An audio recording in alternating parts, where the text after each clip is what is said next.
La historia de la pobreza extrema es uno de los mayores logros y fracasos de toda la historia de la humanidad. Por un lado, hemos erradicado prácticamente la pobreza extrema en la historia, pero por otro lado, la extrema pobreza sigue existiendo. 1 de cada 10 personas están en este umbral de pobreza extrema y parece que la completa erradicación de la pobreza extrema está muy lejos. ¿O no? ¿Realmente estamos tan lejos? Aquí, hoy en Optimisticus, te explicamos cómo erradicar completamente la pobreza extrema con una mirada optimista.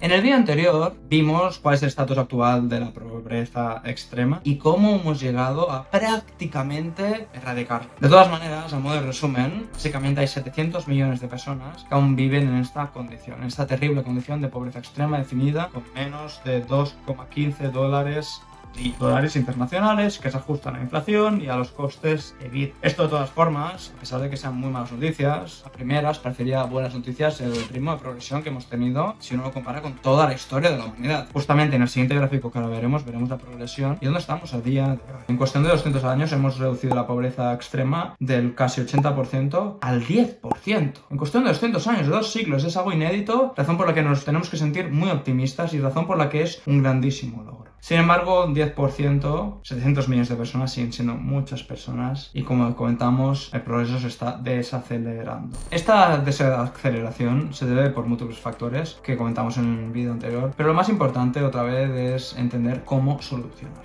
En el vídeo de hoy veremos sobre todo 4 grandes formas de solucionarlo. La primera opción justamente es el marco de las Naciones Unidas, del Objetivo de Desarrollo Sostenible número 1 y también las herramientas que nos da, incluida sobre todo el rol de las empresas, que aquí en Optimisticus siempre compartimos que es un rol fundamental, en este caso más claro que nunca, para crear puestos de trabajo, crecimiento económico de calidad, que las economías, las sociedades puedan ser más prósperas, en especial aquellas que se encuentran en condición de pobreza extrema. Como vemos aquí en la página oficial de los Objetivos de Desarrollo Sostenible, el objetivo número 1 es de no pobreza, que es básicamente acabar con la pobreza en todas las formas, en todos los lugares.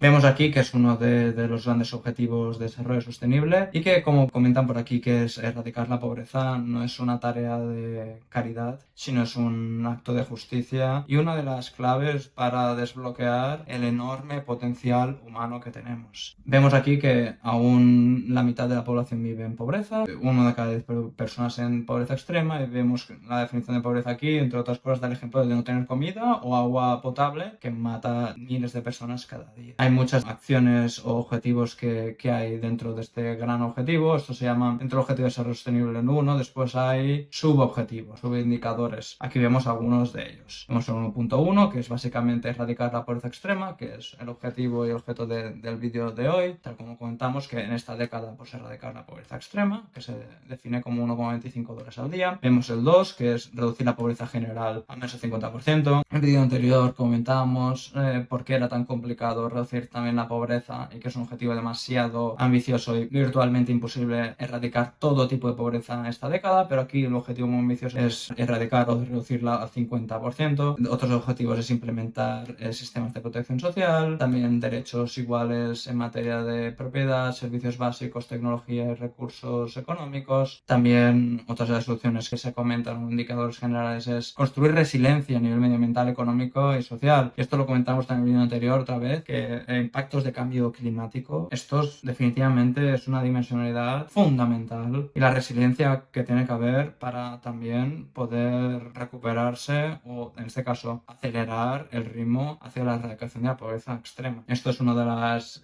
grandes también objetivos que hay, movilizar recursos para implementar políticas para acabar con la pobreza, y después vemos también crear lo que serían marcos para las personas muy pobres y también políticas, en especial de género, porque normalmente las mujeres son las personas que están en una peor condición, sobre todo cuando se trata de pobreza extrema. O las acciones que llaman la atención es otra vez aquí pues donar dinero para hacer una diferencia, también dar soporte a campañas de todo tipo, estar informados y compartir conocimiento, y también vemos ser una voz líder en esta materia. Bueno, son objetivos muy generalistas y acciones generalistas, pero bueno, te dan una idea general. Pero lo más interesante importante, al menos aquí en nuestra opinión, que es donde queremos enfocar más, vemos también, uno, el rol de las escuelas en motivar sobre todo a niños y niñas, adolescentes y jóvenes para que sepan el estatus actual y sobre todo también ser ciudadanos activos en la erradicación de la pobreza, y también el rol de las empresas, en este caso, para que tengan acciones y compromisos de erradicar la pobreza en aquella comunidad donde operan o en su cadena de valor. Cuando entramos al link que nos ofrece aquí en Naciones Unidas, vemos que las acciones que todas las empresas pueden tomar en materia de objetivo de desarrollo sostenible, incluyendo en la pobreza. Uno es crear oportunidades de negocio. Una oportunidad de negocio puede ser tan simple como tener una empresa o una fundación. La figura jurídica no es fundamental tampoco aquí, pero por ejemplo que cree o que un producto, por ejemplo, que sea filtros de agua potable y que con este caso pues pueda ayudar a escuelas, a ayuntamientos, a personas en su propia casa para tener un filtro de agua potable, porque hay muchas regiones pobres donde no hay agua potable para beber, que se beben esas personas pues producen enfermedades crónicas. Por lo tanto, este puede ser, por ejemplo, uno de los casos. Otro, el segundo, por ejemplo, la acción número 2 es medir el impacto. Y cuando aquí comentan medir el impacto, por ejemplo, hay una herramienta que se llama SDG Action Manager, que básicamente es una herramienta donde la empresa per se, de la muy pequeña a la muy grande, puede medir el impacto, cómo está progresando en materia de mitigar cada uno de estos problemas. Y cuando vamos, por ejemplo, aquí al SDG Action Manager, vemos que uno puede trazabilizar y transformar el mundo a partir de ponerse objetivos, tanto de acciones políticas, de prácticas y, sobre todo, lo más importante, tener un modelo de negocio de impacto donde el propósito que quiere la empresa pues solventar esta problemática en específico sea concreto y solvente una problemática clara, social y o medioambiental. Y vemos, por ejemplo, que este marco, esta herramienta, pues mide el impacto que tiene la empresa en cada uno de los objetivos de desarrollo sostenible, como vemos aquí, que esta herramienta está creada pues, por Naciones Unidas y por BILAB, una organización que promueve también el cambio positivo en las empresas. Y vemos también cómo esta herramienta, por ejemplo, pues ayuda a entender el impacto que tiene la empresa, ponerse objetivos, trazabilidad las mejoras, colaborar con otras empresas, entender y aprender, porque todas las empresas son imperfectas y también tienen que aprender cada una de ellas, etc, etc, etc. Si volvíamos donde estamos anteriormente, otra de las acciones es, en este caso, compartir la misión y estos objetivos con las personas trabajadoras para que las empresas y las organizaciones sean una fuerza para el bien, que creen valor compartido social y medioambiental. Aquí pues se comparten con las personas trabajadoras, qué se puede hacer al respecto. Bueno, esto es básicamente otros de los objetivos que hay que vemos por aquí. Y otra vez esto con el objetivo de desarrollo número 17 es pues básicamente es que una empresa sola no puede hacer suficiente. Decimos muchas veces que si quiere uno ir rápido es mejor ir solo, pero si quiere ir lejos es mejor hacerlo de forma conjunta, porque definitivamente las empresas también tienen, o las organizaciones del calibre que sean, de la figura jurídica que tengan, tienen también que hacer esas alianzas para llegar a erradicar la pobreza extrema, entre muchos otros retos. Bueno, aquí lo que hemos visto hasta ahora es un poco el marco general que ofrece Naciones Unidas y después lo hemos bajado en un caso en particular, que es el rol de las empresas. Podríamos ir a haberlo bajado el rol de las escuelas, podríamos haberlo considerado a nivel gubernamental, a nivel individual, pero bueno, esto es para que se vea un caso claro, sobre todo el rol de las empresas, algo que incidimos mucho aquí, que justamente pues tenemos un vídeo también, que si quieres hacer clic aquí, lo puedes hacer para acceder a este vídeo donde hablamos del rol de las empresas en solventar las problemáticas sociales, medioambientales y económicas más relevantes a día de hoy. Otra de las opciones, más bien dicho, de la batería de caminos, porque no es una opción realmente, todas estas que comentamos tienen que ser transversales, y es que es hacer lo que llamaríamos en economía ley de Pareto, que es enfocarse con el 20% del tiempo al 80% del problema. ¿Y dónde está el 80% del problema? Incluso superior, en África subsahariana. Vemos este gráfico en general sobre el mundo, cómo ha ido disminuyendo la pobreza extrema, pero si hacemos zoom, vemos aquí que es la región, de hecho, donde la pobreza extrema es más persistente, con aproximadamente un 30% de la población. Está claro que aquí es donde está el gran qué y donde hay el mayor margen de mejora, específicamente en África subsahariana. Si vemos todas las otras regiones del mundo, vemos que en general, sobre todo en países occidentales, incluso en Asia, la pobreza extrema ha disminuido a niveles extraordinarios. Incluso vemos en Latinoamérica, donde el progreso es mejor, muchísimo mejor, de hecho, que África subsahariana. Este estancamiento económico que vemos aquí, esta foto general que nos sirve mucho, no recibe la atención que merece. Tenemos que poner toda la atención realmente en África subsahariana, en los países más pobres. Y esto es lo que debería. Estas economías siguen estancadas y la brecha en el extremo inferior de la distribución global de ingresos seguirá creciendo. Es decir, países países muy ricos siguen creciendo en general, mientras que, por ejemplo, los niveles de vida de África subsahariana no mejoran, y en otras regiones también, pero en especial esta, no mejoran, porque muchas personas seguirán atrapadas en lo que es la pobreza extrema, la trampa de la pobreza extrema, seguirán atrapadas completamente, mientras otras regiones del mundo se siguen desarrollando. Y vemos que este crecimiento económico en estos países es de las cuestiones más cruciales de los próximos años para poder escapar, que estas personas escapen de la condición de pobreza extrema. Hablábamos de la trampa de la pobreza extrema, de poder escapar de esta condición de pobreza extrema. Y también hablábamos de uno de los roles que puede haber, es justamente el de la ayuda exterior. Este rol es muy criticable y controvertido, pero definitivamente es una de las opciones que tenemos en nuestro abanico de opciones, que es otra vez la ayuda extranjera, la ayuda exterior, para poder mitigar este problema. Una de las personas pues, más reconocidas, probablemente la más reconocida en materia de reducción de la pobreza con ayuda exterior, es Jeffrey Sachs. Jeffrey Sachs es una persona muy reconocida en el mundo y ahora vamos a indagar un poquito más sobre cuál es su posicionamiento y qué creemos nosotros al respecto. Antes de nada, Jeffrey Sachs ha sido durante muchísimos años advisor, consejero al secretario general de Naciones Unidas en materia de sostenibilidad. También es profesor en Columbia University y tiene posición pues, muy relevante en materia de desarrollo sostenible en general, incluyendo en la erradicación de la pobreza. Jeffrey Sachs y yo en este caso no nos conocimos en Naciones Unidas, sacamos foto aquí. Madre mía, la peluca que yo tenía. Increíble.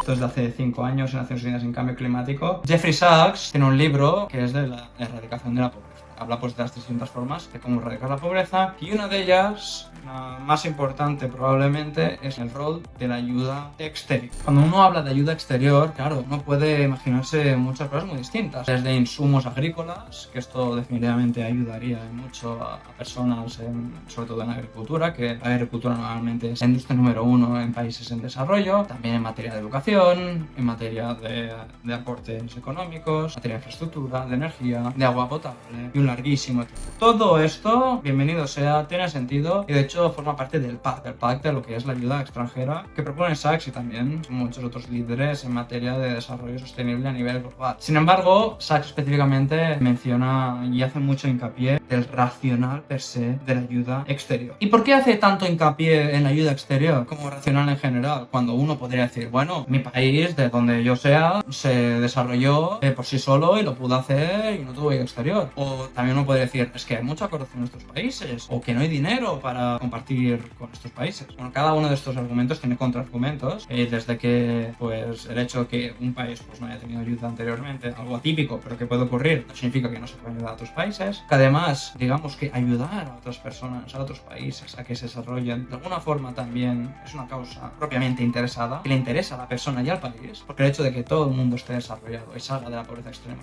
será mejor como humanidad en su conjunto. Y además de que, en nuestra opinión, creemos que es una obligación moral. Y esta ayuda exterior, Sachs propone que justamente tiene sentido por la trampa de la pobreza. Un círculo vicioso en el que la persona no puede salir y se queda en esa trampa de pobreza, de la extrema pobreza, y no puede salir de ese círculo. Razón por la que uno necesita input externo, de ayuda exterior, para que pueda salir de esa trampa tan peligrosa de estar día a día en la pobreza extrema y no ver camino y no poder salir. ¿Cómo se materializa todo esto? Básicamente, en este primer gráfico que presentamos, esto es para entender un poco cómo funciona esta trampa. Aún no hemos visto la trampa, ¿eh? Esto es la mecánica básica de cómo uno acumula capital. Aquí vemos, por ejemplo, que los ingresos de una persona, el household income, a partir del trabajo que se realice, esto hace que pues, uno pueda tener sus ingresos y, por lo tanto, con estos ingresos, pues tener ahorros. Personas en países desarrollados. Y con estos ahorros, no solamente uno puede pagar lo que son los impuestos, que esto hace que el gobierno o la agencia gubernamental pueda invertir en infraestructura o en servicios básicos de la economía y de la sociedad, sino también lo que hace esto es retroalimentar al final el capital por persona. Y este capital por persona, ya sea que venga por una inversión del Estado o ya sea por los propios ahorros de la persona, hace que haya crecimiento económico. Este crecimiento económico hace que esta persona tenga más oportunidades de tener mayores ingresos. Y esto es una rueda que se va retroalimentando y que vemos que esto es algo muy básico de lo que sería mecánica básica de la acumulación del capital. ¿Qué pasa en la trampa de la pobreza? Como vemos en esta otra figura de la trampa de la pobreza, las personas que están en situación de pobreza extrema, pues carecen del capital humano, empresarial, de infraestructura, natural, institucional público y de conocimientos necesarios para liberarse de este ciclo de la pobreza. A través de un círculo vicioso que solo puede superarse mediante inversiones e intervenciones específicas. ¿Y por qué? Pues porque básicamente, como vemos aquí, el impoverished household, que es esta persona, pues que está en situación de pobreza, no tiene ahorros. Cero ahorros. No hay. Además, no solamente tiene cero ahorros, sí que no paga impuestos. Y al no pagar impuestos, o casi nada, casi no hay inversión pública. Al no haber inversión pública y al no tener ahorros, hace que, más allá de que se decline, que sea un retroceso del capital por la persona, hay un crecimiento económico negativo que hace que esta persona aún sea más pobre y que no pueda salir de este círculo vicioso. ¿Y cuál es la solución que propone Sachs aquí? Vemos aquí en la figura 4 que es similar a la anterior, con la diferencia de la redondita de la izquierda de abajo, que es la Official Development Assistance, que es el papel de la asistencia oficial al desarrollo para romper la trampa de la pobreza. Realmente de tres maneras. La primera, que es la flecha que sale de impoverished household, a la persona empobrecida, que es pues ayuda humanitaria, de la forma que sea, de proveer agua potable o recursos económicos básicos o comida, a por ejemplo también que esta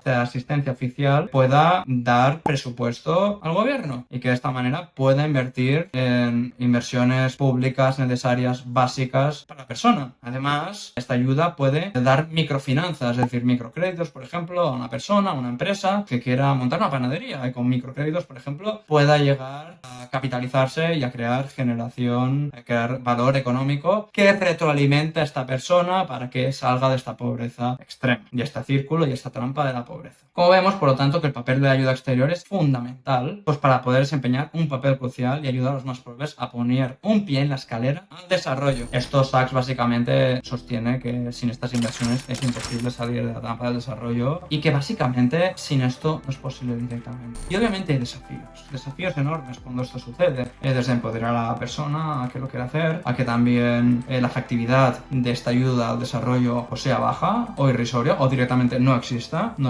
porque la agencia gubernamental, fundación multilateral, internacional no lo haga bien. O igual que cuando el gobierno recibe este dinero, pues haya corrupción, porque ciertamente hay casos de corrupción y que esto no acabe en las personas más vulnerables. Hay desafíos reconocibles, pero la realidad es que este es el modelo que se promueve y que nosotros también creemos que es necesario, sobre todo para personas que están en esta trampa de la pobreza extrema. Estos desafíos y estos problemas se pueden solventar mediante un enfoque sistemático y multifacético y sobre todo en no hacer moralizaciones por el hecho de que donar dinero básicamente y simplemente va a ser concebido y empoderado por personas corruptas y que lo van a utilizar por su propio beneficio y que no va a llegar a las personas pobres. La clave aquí es empoderar a las comunidades locales y tener un sistema de transparencia y de accountability, de rendición de cuentas muy elevado. Pero realmente todas las agencias hacen bien su trabajo. ¿Dónde va realmente el dinero? ¿Y los que lo reciben gestionan bien este dinero? Pues esto justamente es una pregunta que se hizo Easterly, un profesor de la Universidad de Nueva York, y que también ha tenido algún debate con Sachs por sus posicionamientos y visiones distintas pero también complementarias. Y justamente se preguntó pues dónde iba el dinero y cuáles son las mejores prácticas y las peores prácticas de pues esta ayuda extranjera. Y es consciente que se tienen que donar estas ayudas, pero hay que ser muy preciso y transparentar claramente y también tener un framework, un marco de rendición de cuentas muy claro, tal y como propone Sachs también. Justamente hay agencias pues, que no lo hacen tan bien, otras que sí, pero lo que cabe decir aquí no es tanto demonizar estas agencias, porque esto es un estudio mayor que se ha hecho en este tema de hace 20 años y estas por suerte han mejorado mucho, sino sobre todo entender el racional. Vemos aquí en esta figura el ranking de mejores agencias en ayuda externa y básicamente lo que vemos aquí, cómo dividen y cómo se hace en el ranking es pues en la fragmentación que hay de la institución donante, la selectividad que tiene, la ineficiencia de los canales que utilizan, o los costes generales, la transparencia, y aquí lo que se hace es un ranking general sobre cuáles son las mejores organizaciones. La primera es IDA, que esto es básicamente una agencia dentro del Banco Mundial. También otros bancos, otras agencias, otros bancos de desarrollo, sobre todo como podemos ver el africano y el asiático. Pero por otro lado, si vamos para abajo del todo, vemos que sobre todo muchas agencias de Naciones Unidas, desgraciadamente también España está ahí, pues han hecho un trabajo donde pues hay mucho margen de mejora. Otra vez es un ranking de hace 20 años, pero de todas maneras nos da también pistas de cómo era y cómo seguramente siga siendo alguna de las tendencias. Lo más importante, nos da el valor de entender cuáles son las métricas más importantes para considerar si esto está bien hecho o no. Otra vez, estos bancos multilaterales de desarrollo suelen ser los que ocupan los primeros puestos. Una de las conclusiones que vemos es la notable fragmentación de la ayuda internacional, tal como vemos en la siguiente figura, que es el desglose de la ayuda exterior por donante. Y aquí vemos que hay demasiadas agencias por solamente no tanto dinero. Y vemos que si solamente se coge Estados Unidos, Francia, Reino Unido, Japón, Alemania, ya es más de la mitad. Y si se considera también la Comisión Europea y IDA, que es la agencia del Banco Mundial, es el 75%, 7 actores. Y además hay una fragmentación muy elevada, incluido a nivel de donantes, países y sectores. Se dice muchas veces que hay demasiados donantes, demasiados países y demasiados sectores para cada donante. Y que, por ejemplo, un caso tonto que sale en informe es que Irlanda donó ese año 5.000 euros a ONGs en general. ¡5.000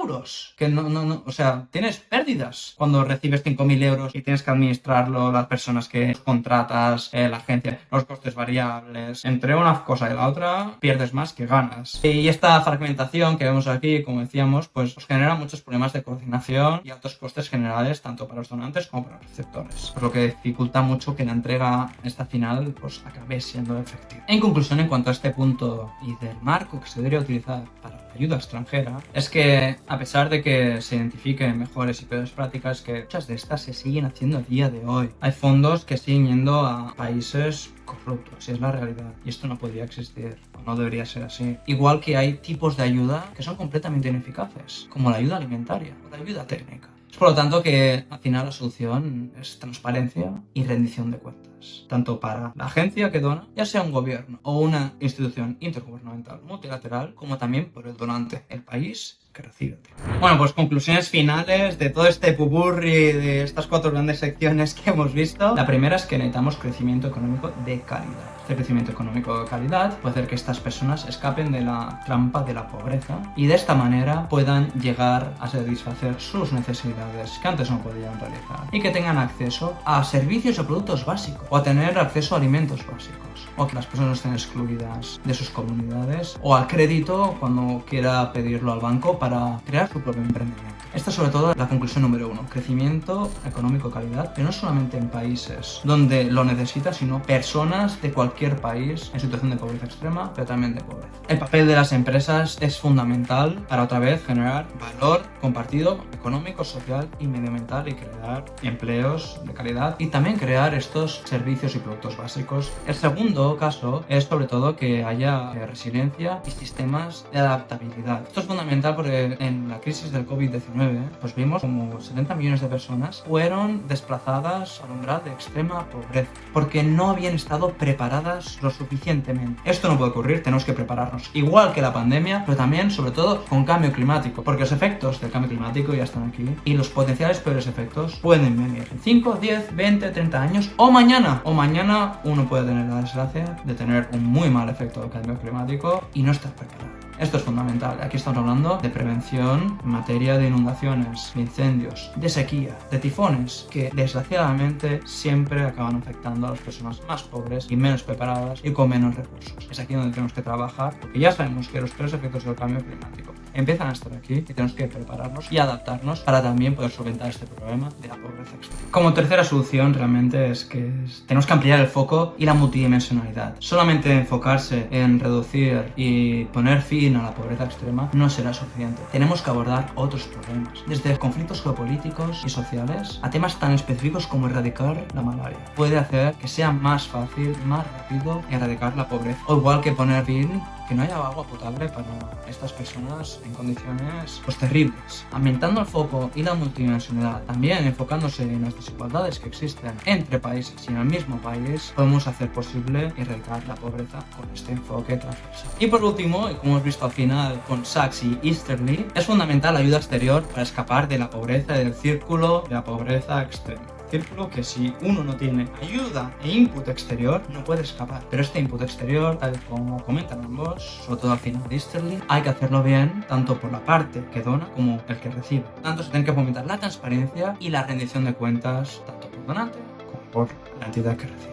Y sobre todo, y lo más importante en estos casos, es empoderar la comunidad local, entenderla y poder satisfacer sus necesidades con el expertise de las personas y con el recursos de las personas, de la gente que sea gubernamental o multilateral, escuchando a las personas que necesitan estos inputs y justamente estos recursos que son tan necesarios para estas personas que viven en condiciones terribles y que justamente lo que queremos es que dejen de estar en esta condición tan terrible para así pues que toda la humanidad, incluyendo estas personas, pero toda la humanidad pues disfrute de una prosperidad compartida mucho mejor de la que tenemos ahora, mucho mejor de la que teníamos antes también, pero sobre todo seguir como humanidad resolviendo cada uno de los retos que tenemos y mejor aún si podemos sentir emoción sobre la humanidad y sobre su futuro, sabiendo que este problema está casi al alcance de ser resuelto. Así que esto ha sido todo por hoy. Es un tema muy complejo, muy sensible, pues estamos hablando de vidas humanas. Cuesta a veces también comunicar cómo resolver cada una de esta problemática, pero esperamos que haya gustado el vídeo, que haya servido para entender cómo resolver de forma general la pobreza extrema, la pobreza en general, y también tener una visión optimista de que lo que hemos hecho es increíble, es un gran logro y lo que nos queda está muy cerca de ser resuelto si ponemos toda nuestra energía y todas nuestras ganas para hacerlo. Así que eso es todo por hoy, ha sido un placer como siempre, gracias por escucharnos y como siempre decimos al final de los vídeos, gracias a la curiosidad que tengas dentro, disfruta optimísticamente la vida y de ser posible, sé el cambio que quieres ver. Hasta la próxima aventura optimística.